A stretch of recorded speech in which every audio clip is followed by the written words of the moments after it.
Our existence is probably one of the most curious things in the universe. But as is said, many tend to find that truth in Christianity. So for me, I wasn't always the way that you're seeing. I was raised Christian, sure, but I just simply believed all religions are valid. I didn't make any efforts towards Christ. I just believed that he died for my sins.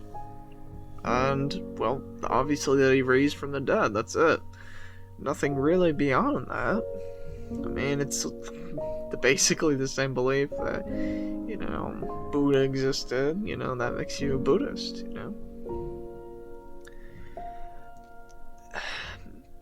Around my 11th grade year of high school, I had, previously recovered from some trauma, my dad abandoning my sister and I, and, being sexually abused, a few years earlier.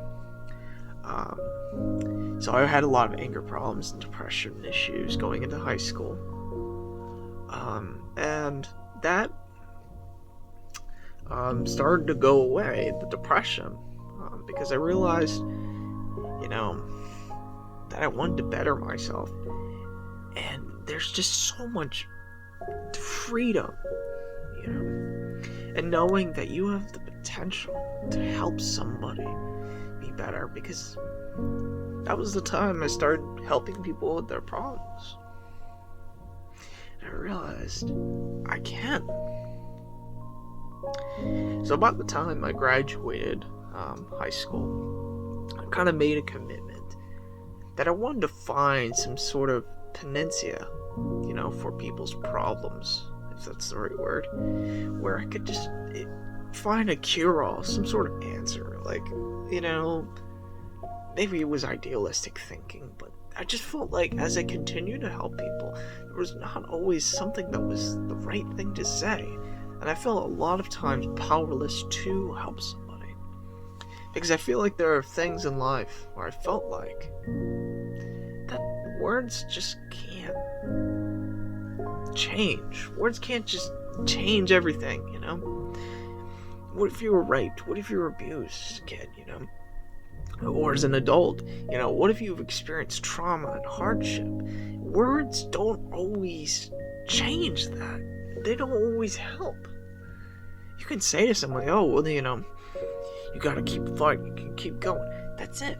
That's all you can do with words, is make a soft word, and that's it. So I felt like there was just something more out there. So by the time I graduated high school, I did just that. And now keep in mind, at this time, I may have recovered from depression and suicidal thoughts and all this, but I still had a lot of anger. So I stumbled across a video on YouTube one day about Buddha, the Indian Buddha, and I found it fascinating to me that he never had problems with anger. So I wanting to better myself for other people, and at the same time finding answers, was very curious.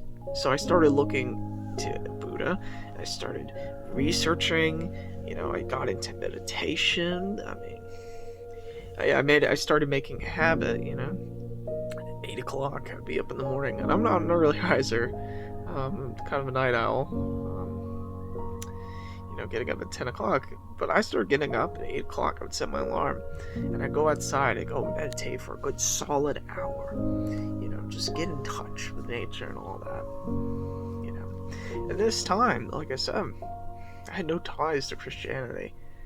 I thought I was a Christian Buddhist because I believed that Christ, died for my sins, but I was clearly a practicing Buddhist.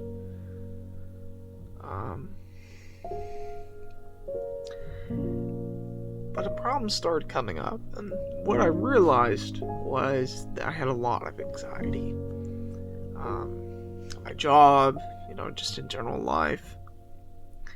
And it wasn't going away. No matter what I tried in Buddhism, no matter what kind of advice the Buddha gave, when a meditation I tried, it would last for a little bit, that peace, and then it would go. So finally one day, I was in the parking lot at my job at Publix, and I just said, well, what is the answer, God? Because nothing just seems to be sticking. This isn't working. And I'd say about an hour or so after I said it, I saw a license plate or a bumper sticker and said, Jesus is the answer. I said, oh, that's funny.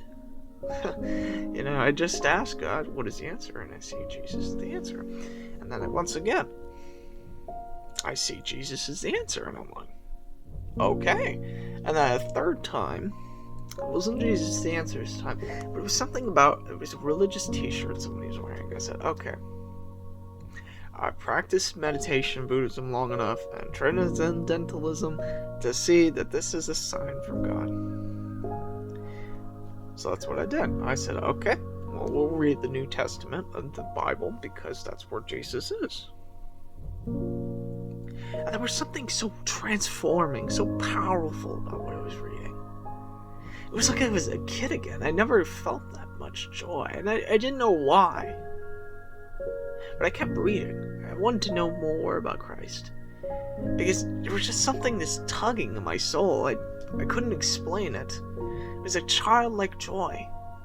I just felt so inexplicably happy and light and peaceful. And so one day, I think my curiosity had reached its max. I discovered a book called The Divine Revelation of Hell. And it was basically about a woman's experience, being in hell, and I had finished reading, and I was just completely terrified of the thought that I could end up there myself, previously thinking only really bad people go there. So I said, you know what, if I die and never wake up, and I wake up in hell, I don't want that. So I went to bed one night. I said, Jesus, forgive me my sins. And I was as humble as can be. And I felt something, as I was going to bed. I felt free. I could start to feel my heart beat, and it wasn't like it was like Monster Energy drink kind of beat, or like I'm really like heaving and hoeing, like I just ran a marathon. I could just feel my heart beat, and it felt so light and so freeing. And I never will forget that feeling, because that was when my life had completely changed. The next day I woke up, I was a changed man. Jesus says that you really can't explain how people born of the Spirit are born, because it's just like the wind. You don't know where the wind comes from or where it's going, but you know it's there. You feel the general direction. And that's how it is with people who are born of God. And in this moment, I was born of God. I had asked Him to come into my life. I had asked Him to clean me, of my sins and wash me in His blood. And I declared that, I believed that He rose from the dead. I believed that He was Lord. And I think, honestly, that was the moment that I had received the Spirit of God. And it was a changing experience. The things that I once wanted, the games I used to play, the videos I used to watch, the sense of humor I had, dirty jokes, and that's what she said jokes and all that. The anger I had, the anxiety I had was gone. It was just gone. I didn't have any desires towards it. I felt a different person. I was a different person. The first time in my life, I felt good.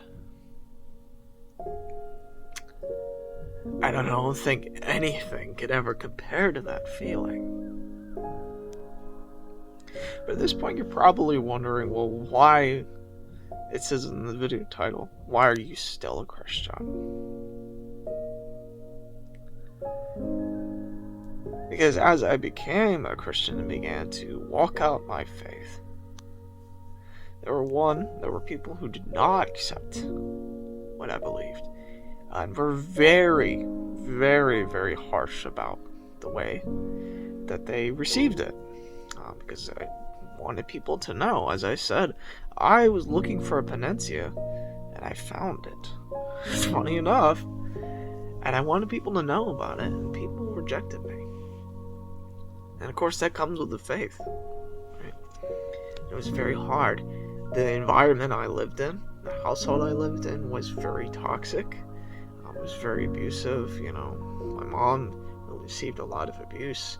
It was just a very negative atmosphere, and it was hard for a Christian to survive in. And as time went on, I felt myself kind of slipping.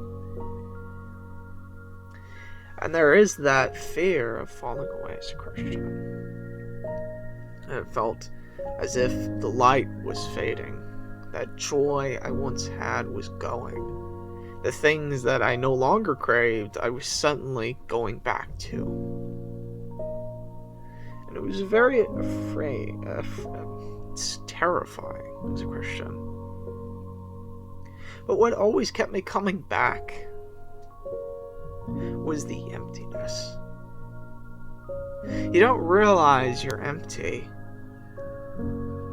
until you've experienced fullness.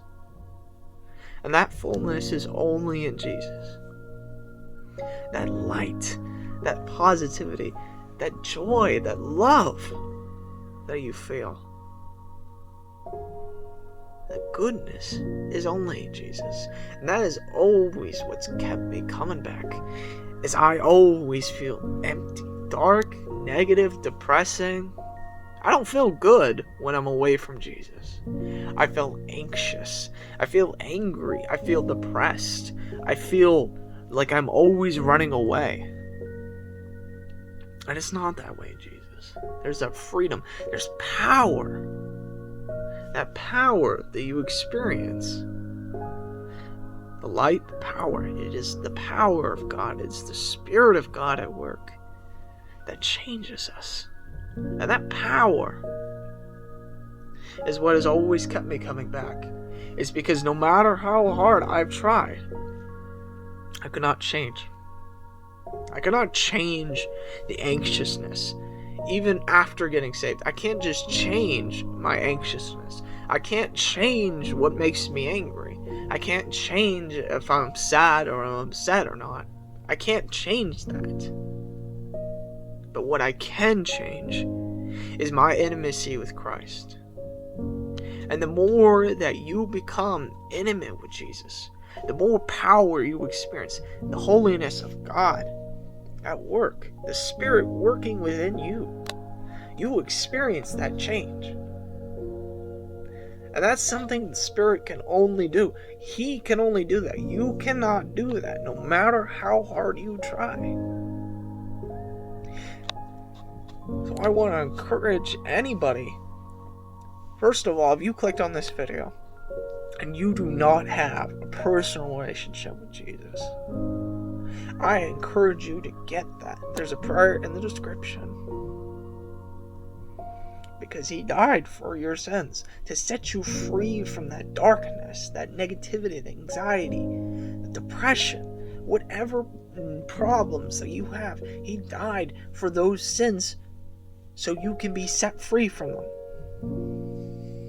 And if you are a Christian currently experiencing persecution, trouble, fear, involvement, whatever, I want to encourage you to keep going, keep fighting, because it may feel like your whole environment is against you, and trust me, I know.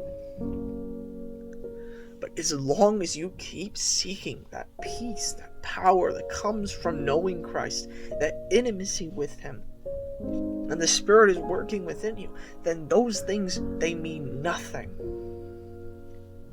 That's what Paul said. Paul said in Romans 8, he said, I consider now that our present sufferings do not compare with the glory that is to come. And he said that the love that is in Christ, nothing can separate us from. So I encourage you, if you are going through that persecution, do not give up. Because nothing can separate you from that love. No persecution, no trouble, no hardship. Nothing in creation can separate you from Christ's love. To keep pursuing that. Keep pursuing that power, that peace, the goodness, the love, the joy that comes from knowing Christ. Because you won't find it anywhere else. A lot of people drop away from Christ when hardship comes because they think that it's not going to happen. It will happen and will continue to happen, regardless if you know Christ or not. It is what it means to live in the world. But if you don't know Christ, I encourage you today to get to know Him. Get to know that power, that peace, that love that Christ died to give you. And if you are a Christian suffering, to continue in your faith, no matter what. Not only for the benefits of this life, the peace, the goodness, but the benefits that come. May the Lord bless you.